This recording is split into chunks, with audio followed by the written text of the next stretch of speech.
You ask Tiger to solve. This deals with linear equations with one unknown. The final result is x equals 8. Let's solve it step by step. Simplify the expression. Expand the parentheses. Simplify the arithmetic. Multiply the coefficients. Expand the parentheses.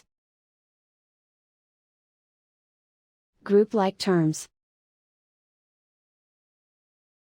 Simplify the arithmetic. Group all constants on the right side of the equation.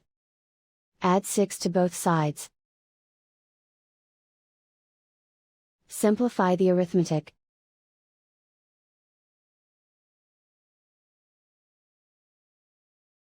Isolate the x. Divide both sides by -16. Cancel out the negatives. Simplify the fraction.